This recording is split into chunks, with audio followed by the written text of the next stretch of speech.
All right. Anyway, I won't give a long technical presentation. You've had enough of that already. And I'll be very direct and tell you what this is really about. The purpose of this workshop is basically to encourage the international thermal comfort research community to participate in collaboration and the sharing exercise in which we put our field data together into a public access repository. We did it a long time ago. Actually, no, before I tell the full history, I should just describe a little bit of the recent history. Perhaps I might get Chung Yoon to talk about the, please, it was your workshop. You've got a microphone there. But in February this year, Chung Yoon Chun from Yonsei University convened a workshop in Seoul, and here's a photograph of that workshop. And if you would like to talk just briefly about the... Yes. Well, we had a good workshop. We had a good photo. Well, the Korean National Research Foundation funded for this workshop for this project during 2 years, and it will be ended in this August. We used this funding as a seed money for, what can I say, to start this project. And the first offline meeting was held in Yonsei University in Seoul in February this year, right? Yeah, in February. And those are members who came to Seoul. And we had a meeting, and we did a kind of MOU to collect the data together and made a plan to, what can I say, to do this project ongoing. Future connections. Yeah. No? So, it's about repeating an exercise that we did, or that some of us did back in the 1990s. The adaptive comfort standard that is in ASHRAE 55 was based on a large multinational database of field studies of thermal comfort. And in the process of doing that adaptive standard, the research behind it at least, I was very pleased to have the cooperation of many researchers around the world who volunteered their raw data for that purpose. And, well, I think you know the story. The adaptive standard was developed and published for the first time in 2004, and it's still there in the standard latest edition 2013. But after the initial project had finished, the research project, I had this idea that maybe the data could be useful to other people for other purposes. And so I got the IT folks in my department to develop a very, very simple, some would say a simplistic or crude platform back on the web in the 1990s when things were much simpler back then. And it's still there. It still has been available to the research community freely for 16 years now. And 16 years is a very long time. And we persist with it for the simple reason that it's still useful after 16 years. But in that 16-year period, of course, a lot of research has been done. A lot more research has been done in many, many different parts of the world. And so it seemed to us that it was such a good idea, why don't we do it again? And that's what we're talking about today.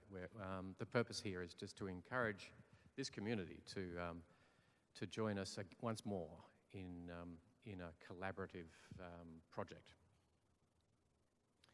So the type of data that we're talking about, I think most of us would be familiar with. It's what we call a right here, right now thermal comfort survey. So it means presenting a questionnaire to a building occupant and asking the building occupant to rate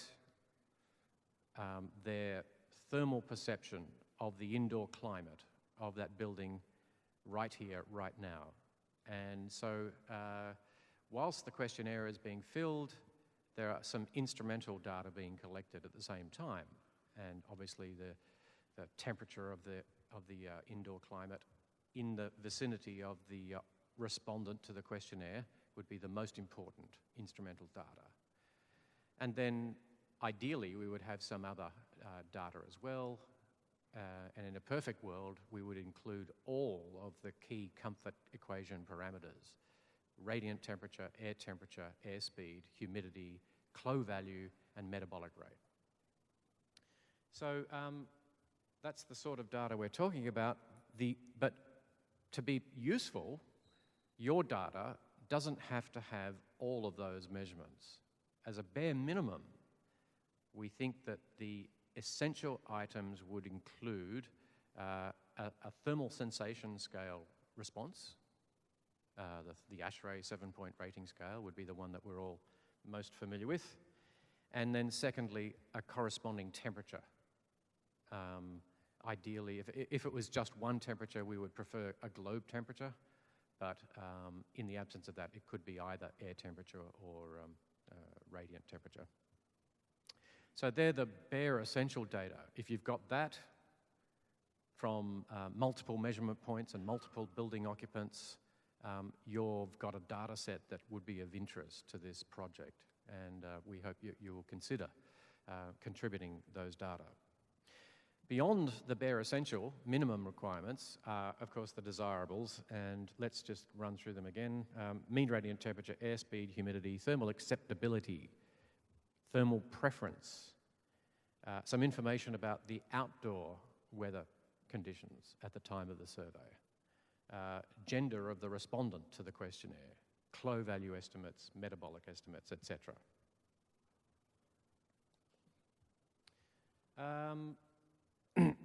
Now this is, over the last couple of decades, this has become quite a famous map that shows the locations of the data that went into the first comfort database. This map here. So we had a lot of Australian data from myself and my Australian colleagues.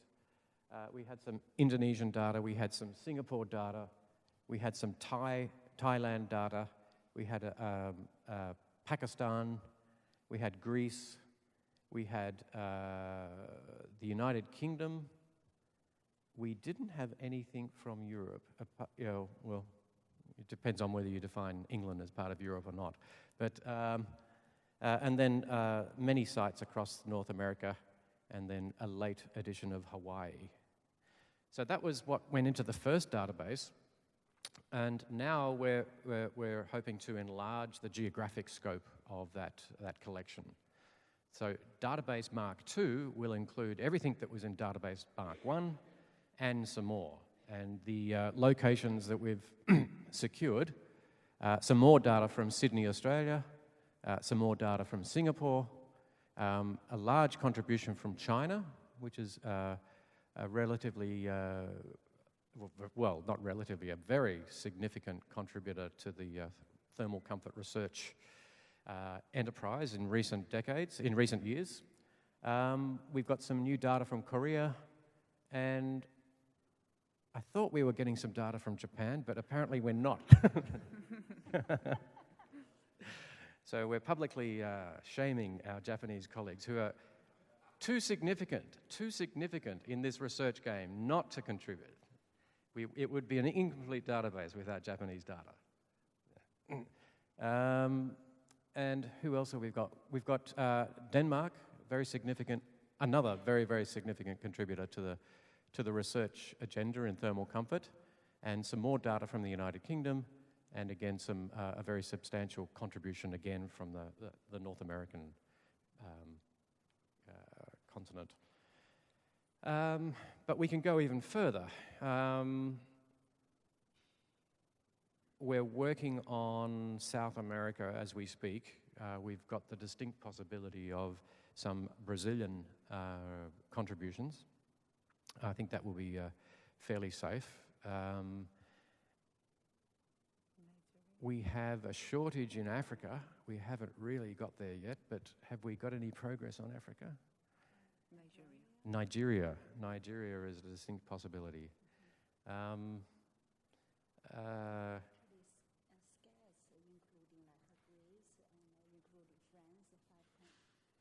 That's right. That's exactly right. Even the SCATS database was not numerically so big.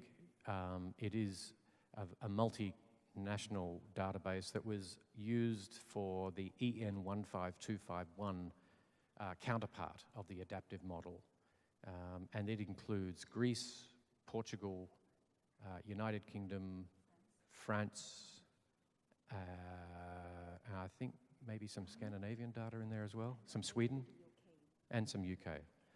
So it is, the map will have more red dots on it by the end of the exercise, but hopefully at the end of this exercise you will be, or at the end of this workshop, you will have some more suggestions for contributions from other parts of the world.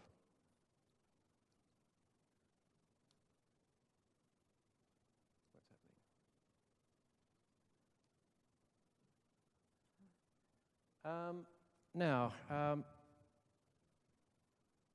we've been talking about this database for a couple of months now, for, well, at least 6 months, or even longer.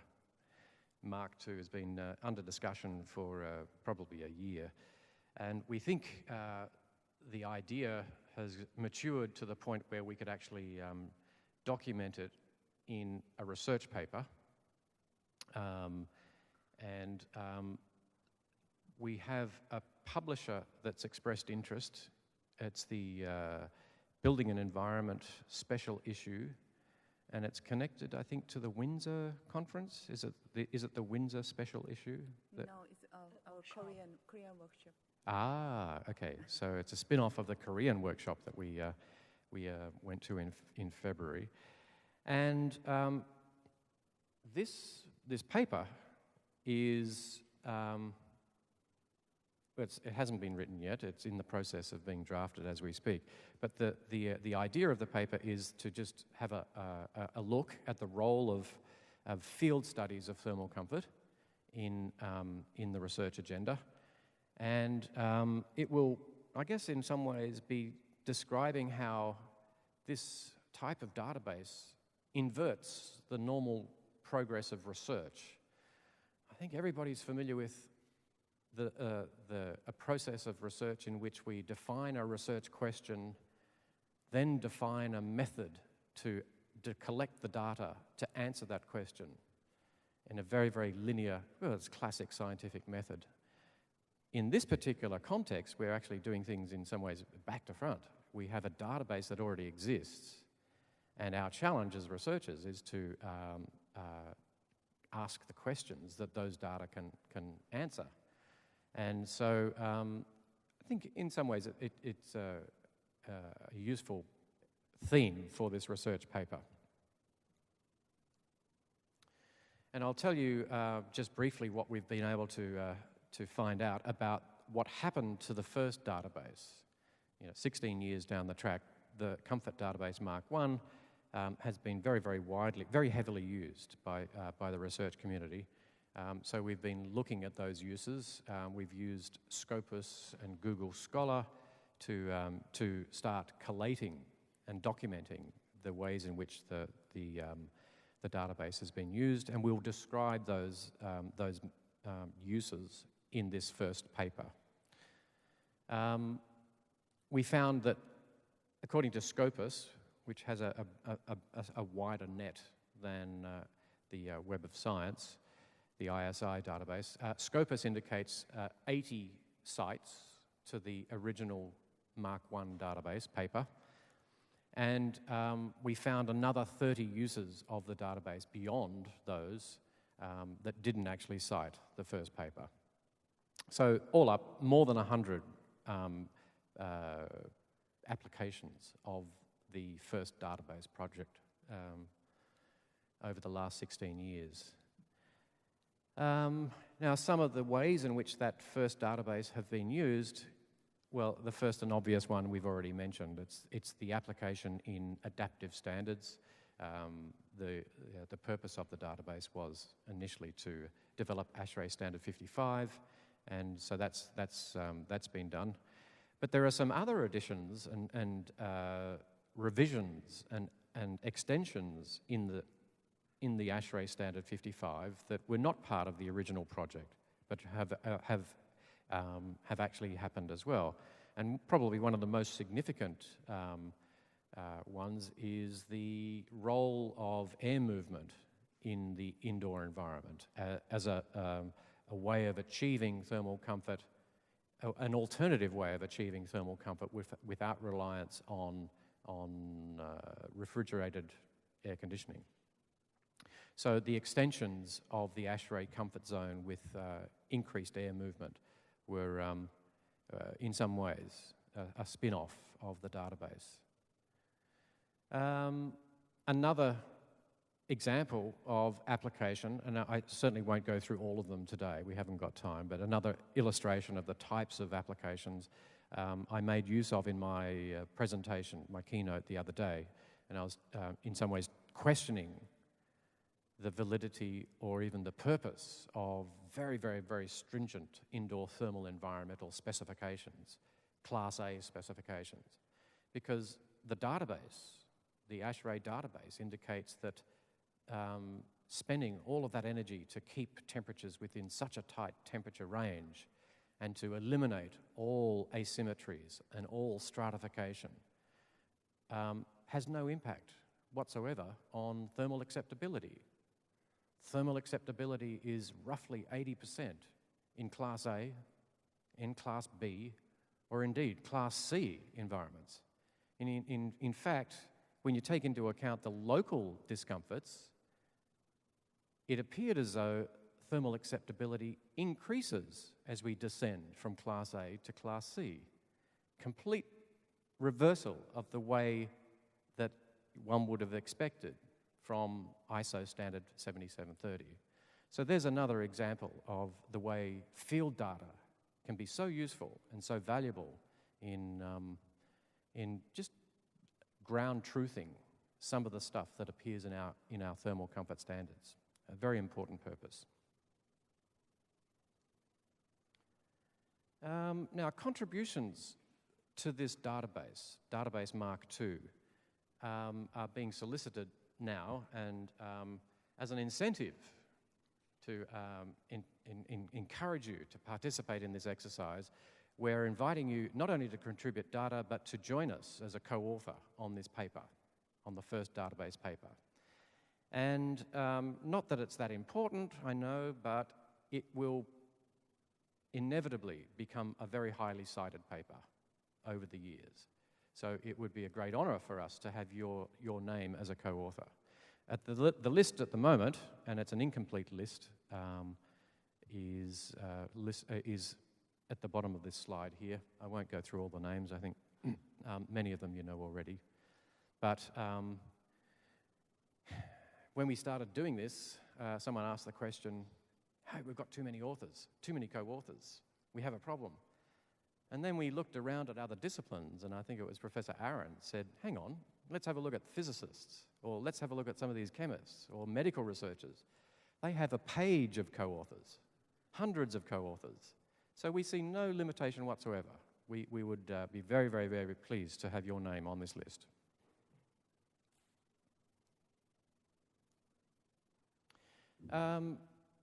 Again, money is not everything, not so important, but to get this project to this point, we've been very grateful to the Korean National Research Foundation for some seed funding through Yonsei University, and also UC Berkeley's Center for the Built Environment has been very generous in kicking in some seed funding as well. After a long struggle over at least a year, we've convinced ASHRAE to come to the party again. And the probably one of the most persuasive arguments that we've presented to them was the fact that the first database that they funded has been so incredibly useful in the ASHRAE standard process. So they very kindly have supported us again in the second database for the next 3 years. So the project has enough funding, we think, to actually to deliver, to come to fruition, and to deliver a good product. Although more funding would always be welcome. Now, there are many research issues, research questions that we should talk about, and I won't list them all today, but I'll just put them out for you to think about and hopefully to discuss at the end of this short presentation. And the first one is harmonising the contributions from different researchers. We have, I'd like to think we've kind of got a template of field studies, a basic research method that most people are following, and I think that's probably true, but there are variations as well. Inevitably, there will be variations. And some researchers have used different rating scales. We'd like to think of the ASHRAE 7-point sensation scale as the industry standard, if you like, but the reality is that some researchers have used other scales. So we're not going to reject those data if they've used a different scale. We will certainly accept those data, but we'll flag the nature of the scales that they used in the metadata that accompany the raw data in the database. As with the first database, a significant effort will be spent just quality assuring the data, going through the process of eliminating spurious errors and coding mistakes and things that happen from time to time. We will probably come to some agreement within the group about giving some sort of rating of the quality and the intensity of the data in each part of the database.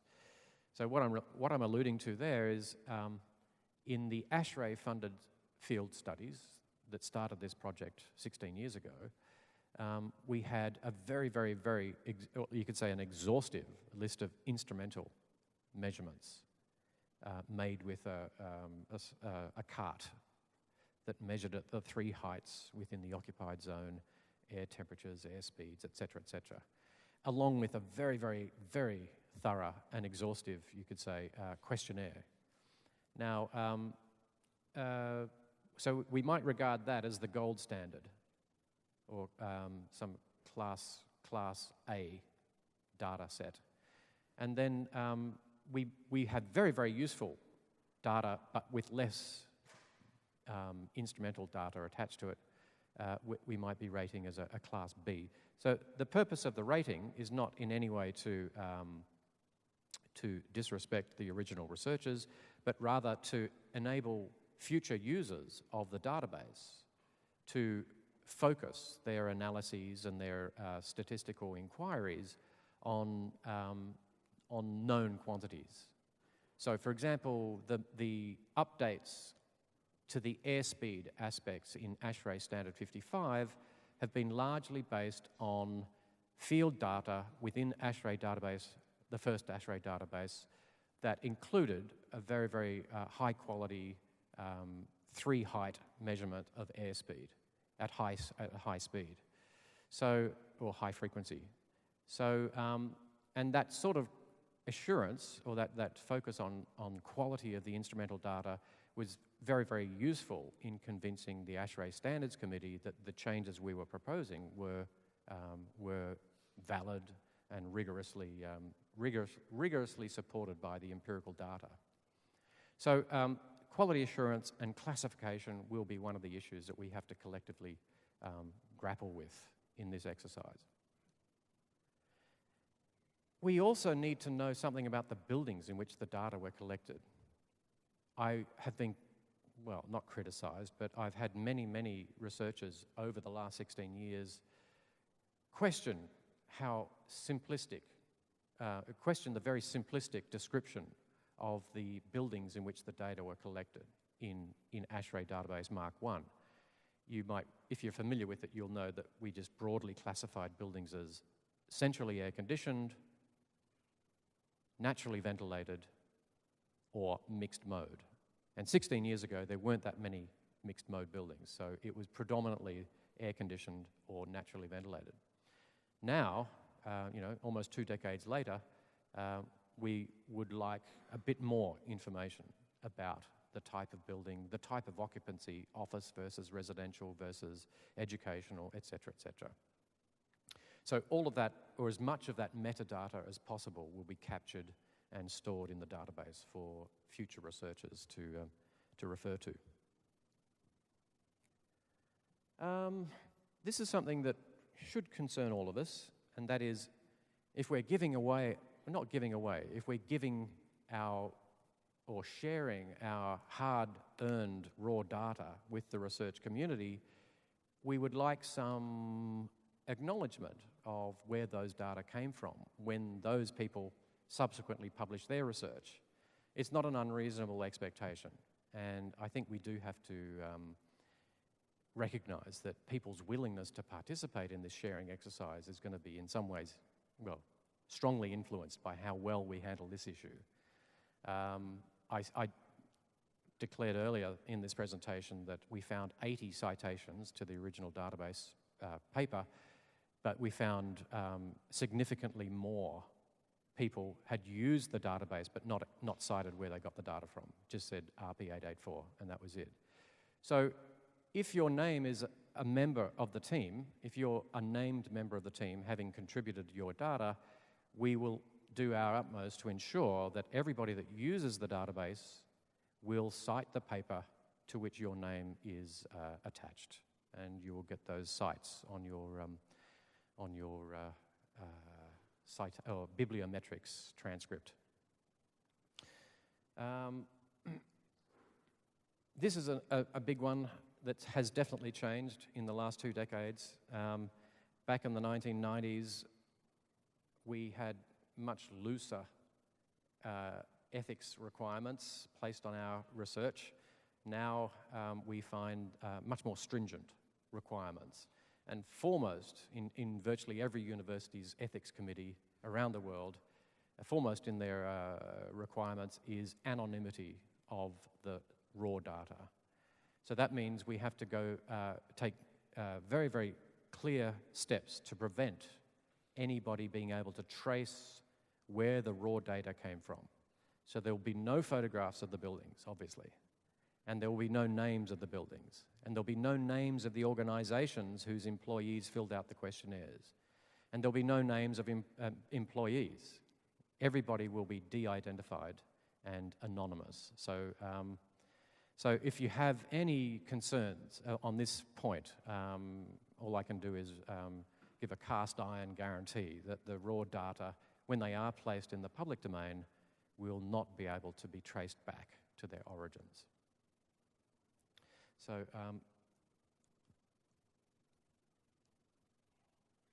that's enough, I think, from me.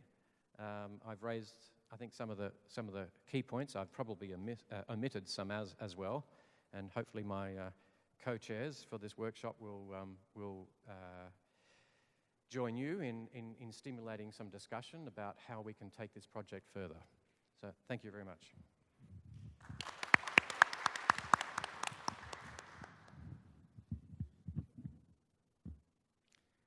Has anybody got anything to add?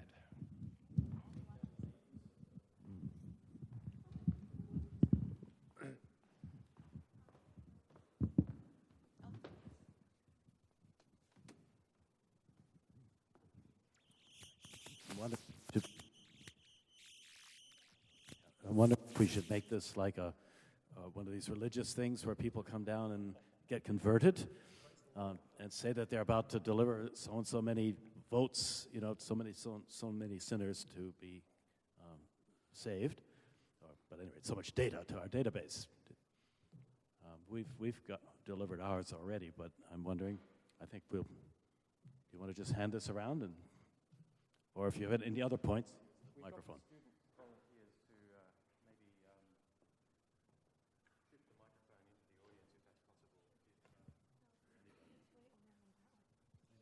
into the audience if that's possible. So the suggestion from Ed is that has that presentation elicited some expressions of interest from anybody in the audience to actually consider contributing their data? And if so, now's the time to come and speak to us. We'd be very, very pleased to get your details. So is anybody in a situation or can think of some data that they've collected and hopefully published already? So we're not trumping your publications, if you know what I mean. So has anybody got something that they think might be of use? And if so, perhaps they could just describe a little bit about their project.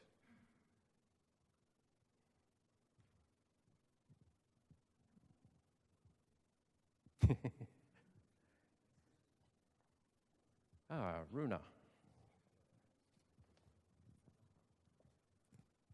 Yeah, my name is Runa from Germany. So there are several data available in Germany.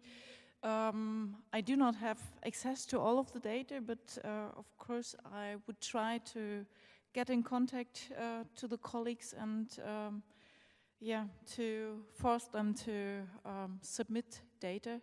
So I would like that very much because so far there's no German data in any database. I have a question. Did you already discuss what kind of data you would like to have in the database to describe the building itself?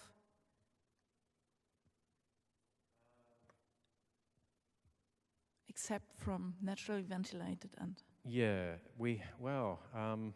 I don't think we've actually formalized it into a pro forma of data, of metadata, I think, describing the building. But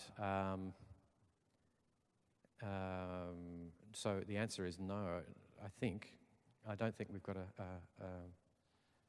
a detailed specification of exactly what sort of building metadata we need, but it's really going to be determined by what's available.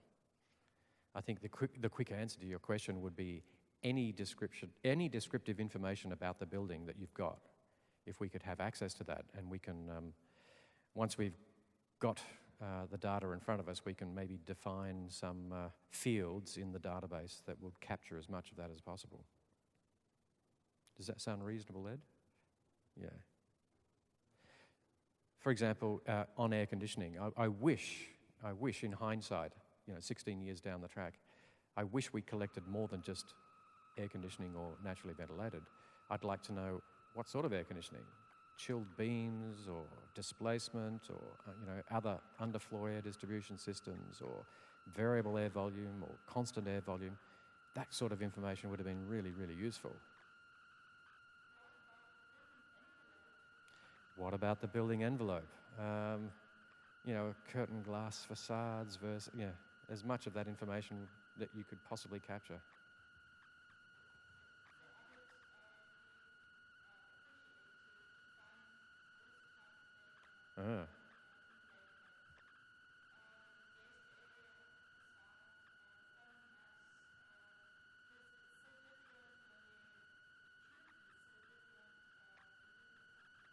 Exactly, and I think Ed will talk to this one.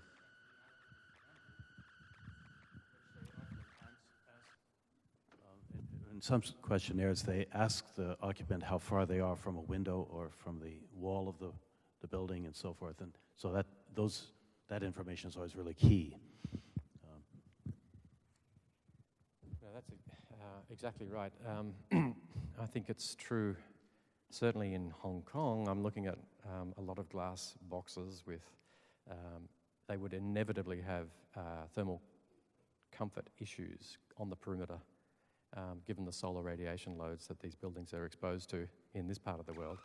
So maybe this sort of database, if we knew something about the magnitude and intensity of these discomfort issues, we could exert some influence on that problem in future.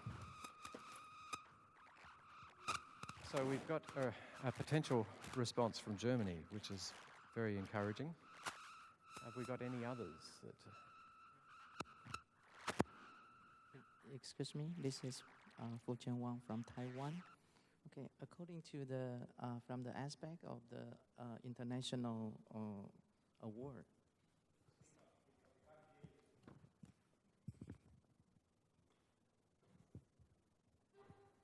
This is Fu Chen Wang from National Cheng University, Taiwan. From the aspect, this is not a question, just a suggestion. Sure. Okay, because you experience the hot and the humid climate zone if you walk up here to the conference menu, you sweat a lot, okay? But I cannot see a lot from the hot and humid area. So especially for Southeast Asia, from the world map aspect of view, this is just a suggestion for you, because the thermal comfort may be another essential and important data, because you experience this very critical ambient air condition. Thank you very much. I totally agree with your comments that the intensity of construction in the tropics far outstrips that going on elsewhere. So it would be very, very unfortunate if our database on thermal comfort didn't have good coverage of that climate zone. So I'm hoping that our research community members from those hot, humid climates will be able to contribute their raw data to this exercise.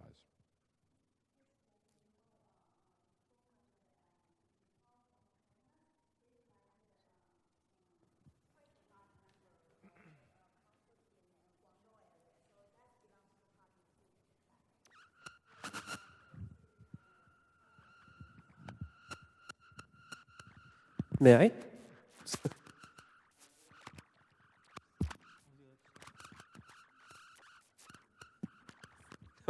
Okay, I'm Jun Tanakana from Tokai University, and actually I've done a lot of field studies in more public spaces, not in office buildings. One of the reasons, because in Japan,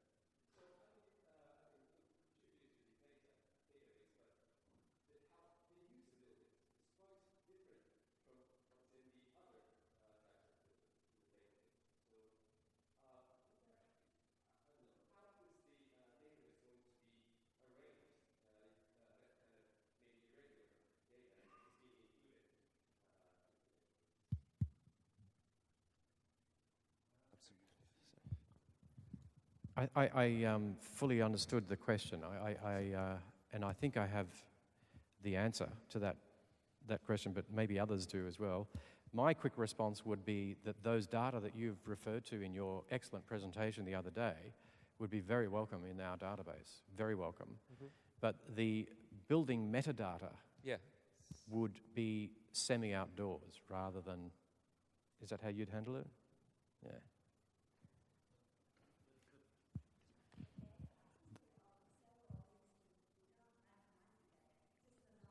Okay, all right, I can be very loud though.